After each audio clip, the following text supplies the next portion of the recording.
जय माँ इंद्राक्षी जय अम्बे। इंद्राक्षी धाम में दर्शकों आप सभी का हम हार्दिक स्वागत करते हैं। आज के इस अंक में हम आपको बताने वाले हैं, कई बार हमारे घर में कुछ खंडित यंत्र रखे होते हैं और उन यंत्रों को हमारा मन नहीं करता कि हम कहीं उनको रख करके आएँ या कहीं मिट्टी में उनको दबावें। ऐसे ही कुछ घर में गंडे, तावीज़, हाथ में बांधने वाले तावीज़, गले में पहनने वाली चीज़ें बहुत सारी हमारे घर में होती है। तो क्या इनको रखना उपयुक्त है या नहीं, तो ये सारी जानकारी इस अंक में मिलने वाली है। छोटा सा अंक है, ध्यान से सुनिएगा। आइए पहले आज का हम पंचांग देखें। 3 अगस्त सन 2025, दिन रविवार, संवत 2082, श्रावण मास, शुक्ल पक्ष, तिथि आज नवमी है, नक्षत्र अनुराधा है, राहु काल 4:30 से 6, दिशा सूर्य पश्चिम दिशा। जीवन में कहीं ना कहीं हमें कई बार कोई गले में चीज़ धारण करनी पड़ जाती है, कोई माला करनी पड़ जाती है, या कोई ऐसा अंगूठी धारण करनी पड़ जाती है, या हाथ में कहीं ना कहीं कोई ऐसा जिसे हम कोई यंत्र कह सकते हैं, ताबीज़ कह सकते हैं, या हम अपनी भक्ति भाव में पूजा में कोई ऐसा यंत्र रख लेते हैं। तो ये सब करना कोई ऐसा बुरी बात नहीं है, यंत्रों से भी पूजा होती है।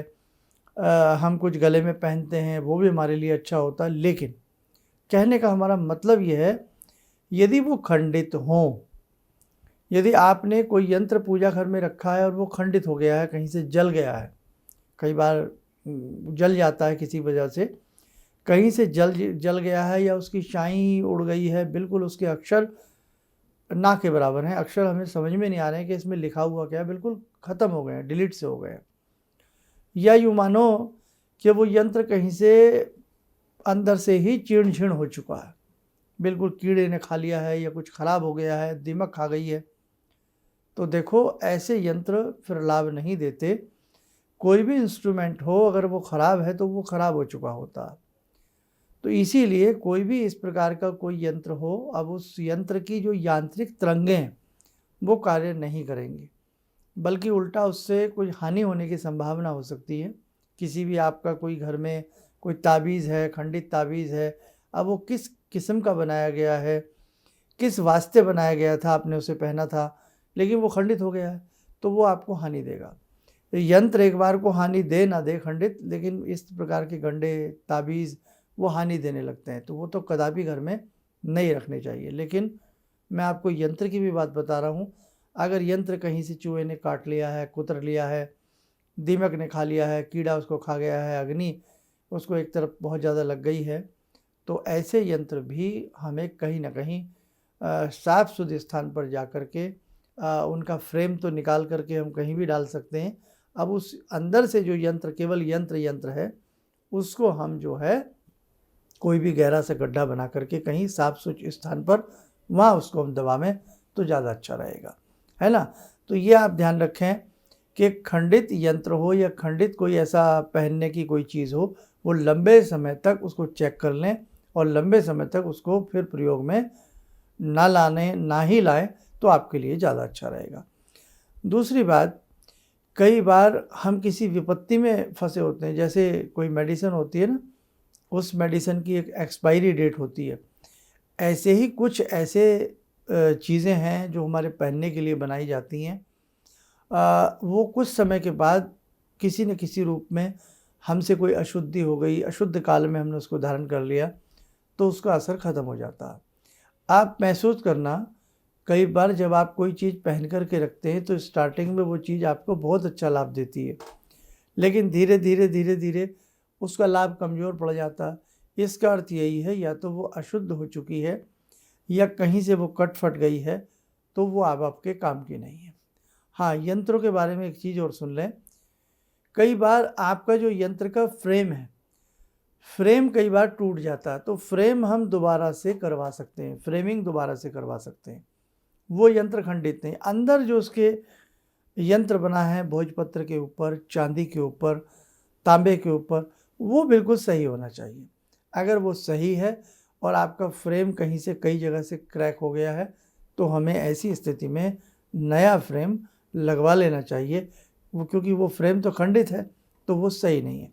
फ्रेम खंडित है, जैसे एक वस्त्र फट गया है तो उसको चेंज कर लिया जाता है, तो ऐसे ही यंत्र का अगर फ्रेम खंडित हो गया है तो उसको नया करा लेना चाहिए। कोई आपके पास छोटी सी घर में मूर्ति है पूजा पाठ की, ये तो हमने पहले भी बात बताई थी, वो खंडित हो गई है, उसकी एक उंगली खंडित हो गई है, या किसी मूर्ति की नोज़ खंडित हो गई है, चिन्ह खंडित हो गई है, या उसके पाँव की कोई टो, कोई भी चीज़ ऐसी खंडित हो गई है, उंगली वगैरह, तो फिर उसको भी आप जो है नई ले आए घर में किसी शुभ समय में, शुभ स्थल में, और उसको रखें तो आपके लिए ज़्यादा अच्छा रहेगा। तो पूजा पाठ के जितनी भी कोई शंख है, घंटी है, खंडित नहीं रखने चाहिए। और हमेशा जब भी आप पूजा पाठ करते हो तो हमें जो एक बुक स्टैंड आता है जिसको रहल कहते हैं, उसमें पुस्तक को रखकर ही हमें पढ़ना चाहिए। और हमेशा अपनी पुस्तकों को, धार्मिक पुस्तकों को किसी न किसी लाल या पीले कपड़े में लपेटकर बहुत रेस्पेक्ट के साथ हमें उन्हें रखना चाहिए। तो बस बेटा आज यही समझाना था कि खंडित आपके यंत्र हों, खंडित आपके कोई धागे ताबीज़ हों, वो नुकसान कर सकते हैं, इसलिए एक बार विचार करें। कई बार हम अपने संदूक में, बक्सा में कहीं ना कहीं रखते हैं, कई बार छिपा करके रखते हैं, तो हर जगह से उनको निकाल करके आप कहीं भी उसको साफ सुथरे स्थल पर ले जा करके ज़मीन में हल्का सा गड्ढा बना करके रख दें, और हो सके उस पर कोई पेड़ वेड़ लगा दें तो बहुत अच्छा रहता है। ठीक है बेटा, आइए समय हो चला आज की ध्यान साधना का जुड़ते हैं। आज की ध्यान साधना में भगवान श्री राम से। ओम रामो राजमणि सदा विजयते, रामं रमे संभजे, रामेण विहता निशाचर चमू, रामाय तस्मै नमः। रामानास्ति परायणं परतरं, रामस्य दासोऽम्यहम्।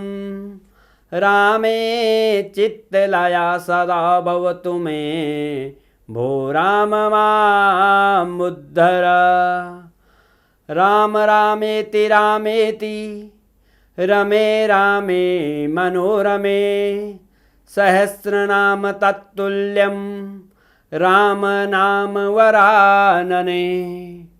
आदो राम तपोवनं दिगमनं, हत्वा मृगं काञ्चनं, वैदेहीहरणं जटायुमरणं, सुग्रीवसंवासनं।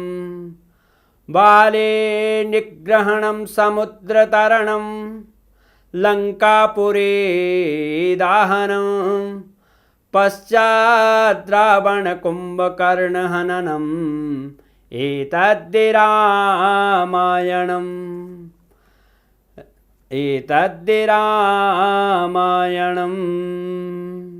कवच बना लें, ध्यान करें, राम जी का शुभ आशीष हम सबके ऊपर बरस रहा है।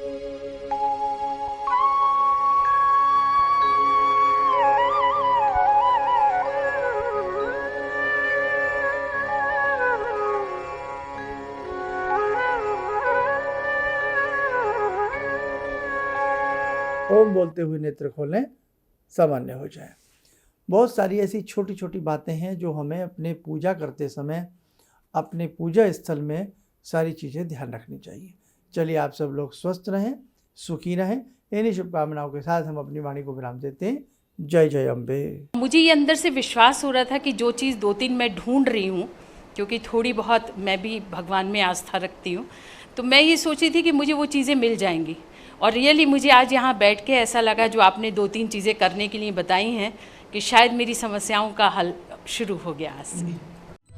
किसी भी समस्या के समाधान के लिए मिले प्रसिद्ध हस्तरेखा एवं वास्तु विशेषज्ञ प्रोफेसर धर्मेंद्र शर्मा जी से।